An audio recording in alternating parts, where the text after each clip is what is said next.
BTR सरकारनि बाखनायजाथाव हाबाफारि बे समाव बिटिआर सरकारा बिसायख'थियाव खोथा होनाय बायदि गोख्रों खामानि मावनायखौ नुनो मोनगासिनो दं।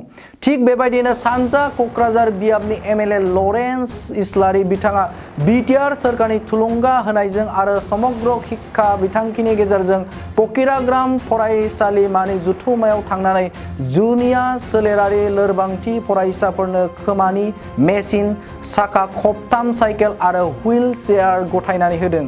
थारैनो बिटिआर सरकारनि मदद होनायजों देहायारि नोरजिया फरायसाफोरनो अनसुंथाइ होनाया जोबोरैनो बाखनायजाथाव।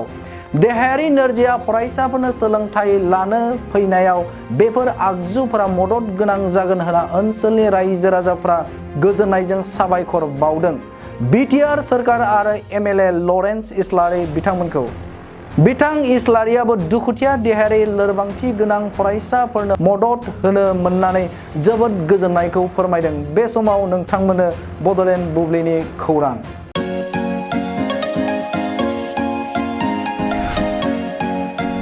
BA BSc हाबनो गोनां फरायसाफोरनि थाखाय गोनां फोसावथाय।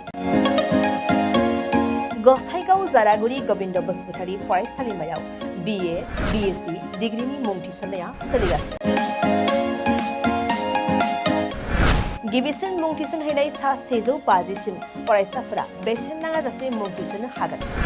150 निफ्राय 200 सानि गेजेराव 75% रेहाय, 201 निफ्राय 250 सिम 50% रेहाय आरो 250 निफ्राय 600 नि गेजेराव मुं थिसननायनि रांखौ 25% रेहाय होनाय जागोन। जारागुरि गबिन्द बसुमतारी फरायसालिमाया बड'लेण्ड मुलुगसोलोंसालिजों गनायथि होजानाय गुनगोनां फोरोंगिरिफोरजों लोगोसे फरायसाफोरनि गाहाम सुबिदा गोनां फरायसालिमा। बड', इंराजि, Assamese, political science, history, economics, education, philosophy, sociology, geography आरो मेथ्स आयदाफोरखौ लानानै फरायसाफोरा बे फरायसालिमायाव फरायनो हागोन। लोगोसेयैनो फरायसाफोरा लाइब्रेरिनि सुबिदा, extra curricular activities, career counselling, सांग्रांथियारि हाबाफारि, रिविजन क्लास, लोगोसे स्पोकेन इंलिश, सेल्फ डिफेन्स आरो कम्पिउटारनि उफ्रा सोलोंथायबो लानो हागोन।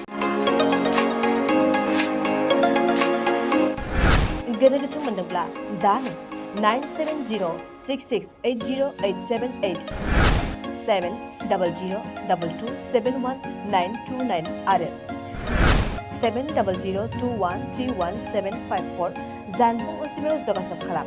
College website www.gbcj.edu.in email ID govindacollege@gmail.com